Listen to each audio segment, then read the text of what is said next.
প্রচারের চেষ্টা করছে যে আমরা নাকি আওয়ামী লীগকে পুনর্বাসন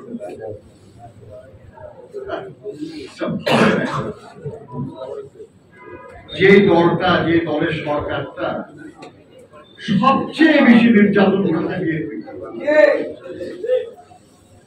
সবচেয়ে বেশি বিএনপি নেতা কর্মীকে খুন করেছে, বিএনপির চেয়ারপারসন দেশনেত্রী বেগম খালেদা জিয়াকে একটা মিথ্যা অভিযোগে 6টা বছর কারারুদ্ধ করে রেখেছে। ভারপ্রাপ্ত চেয়ারম্যান জনাব তারেক রহমানকে দেশে আসার পথে বাধা সৃষ্টি করেছে, তাকে পঙ্গু করে ফেলা হয়েছে।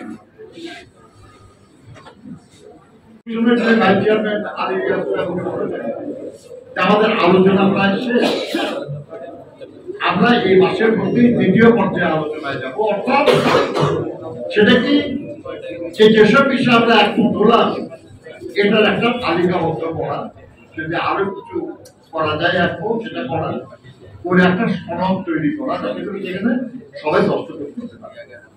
সেটা করতে আর কতদিন লাগতে পারে? ম্যাক্সিমাম 1 মাস, 1.5 মাস, এর বেশি তো না। And then we sign a document. আমরা একটা সনদে দস্তখত করলাম, এর মধ্যে যেগুলো অধ্যাদেশের মাধ্যমে পূরণ করা সম্ভব কয়েকদিনের মধ্যে সেসব অধ্যাদেশ জারি হতে পারে, আর যেগুলো সম্ভব না সেগুলো পরবর্তী পার্লামেন্টে আমরা উপস্থাপন করার জন্য একমত হলাম। তাহলে আপনি নির্বাচন ডিসেম্বরের মধ্যে করতে বাধাটা কোথায়? আপনারাই যা বলতেছেন তাতেই তো কোনো বাধা নাই, তাই না? এখন যদি বলেন যে না আরো দেরি করতে হবে, তাহলে কারণটা তো তাকেই বলতে হবে যে কেন করতে হবে। আদৌ বলতেছেন না, এখন কারণ যদি গোপন থাকে যে আপনার সংগঠিত হতে একটু সময় লাগবে, কিংবা আপনি কারো কারোর সঙ্গে একটু জোটের চেষ্টা করতেছেন, সেই জোটটা বানানোর জন্য একটু সময় লাগবে।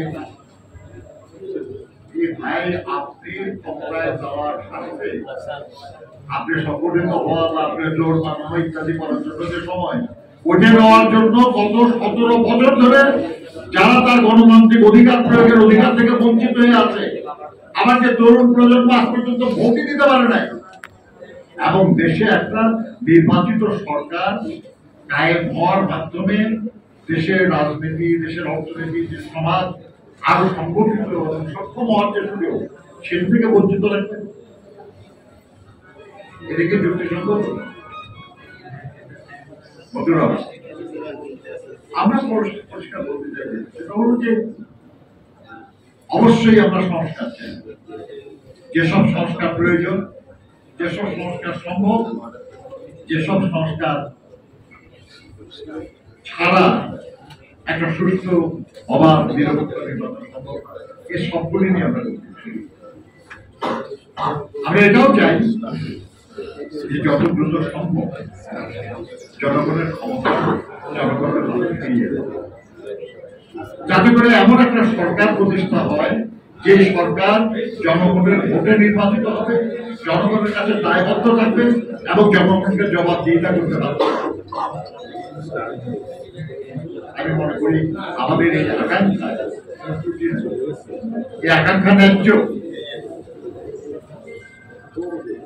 কেউ কেউ প্রচারের চেষ্টা করছে যে আমরা নাকি আওয়ামী লীগকে পুনর্বাসন করতে।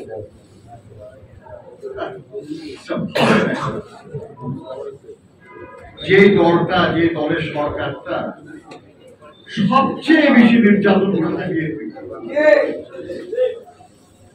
সবচেয়ে বেশি বিএনপি নেতা কর্মীকে খুন করেছে,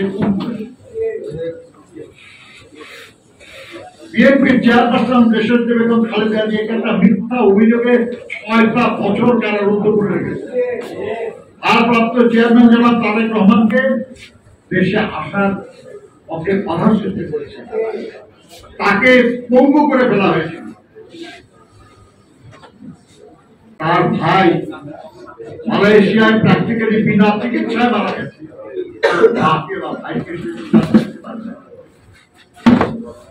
আর জানা যাবে কানেকশন আসতে পারে। বিএনপির মহাসচিব সহ এমন কোন নেতা আছে যার বিরুদ্ধে অন্তত 50টা মামলা নাই? আমাদের হাবিবুর নবী সোহেলের বিরুদ্ধে 400 বেশি মামলা। 5 তারিখে তো আমি নিজেও জেলখানায় ছিলাম, আমরা জেলখানায় ছিলাম। আমাকে যখন বাসা থেকে নিয়ে যায়, আমার স্ত্রী তখন দারুণ অসুস্থ, তাকে অক্সিজেন দিয়ে রাখা হয়েছে, নার্স বাসায় তার সঙ্গে, সে অবস্থায় গ্রেফতার করে নিয়ে যায়। ডিবিতে পরে পালা রাখছে, ময়লা কম্বলের মতো। আমাদের তখন মনে হয় আমরা আওয়ামী লীগের পুনর্বাসন দেবো, আওয়ামী লীগের পক্ষে এই ফাজলেমের কোনো মানে হয়?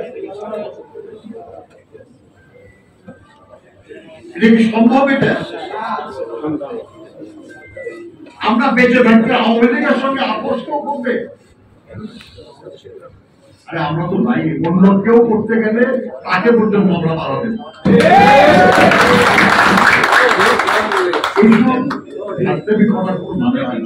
আছে কিছু কিছু লোক নিজেদের বুদ্ধিমান দাবি করে, কিন্তু তারা বুদ্ধি কারো পক্ষে বা কারো বিপক্ষে যখন যায় তখন আর বুদ্ধিমান সঠিক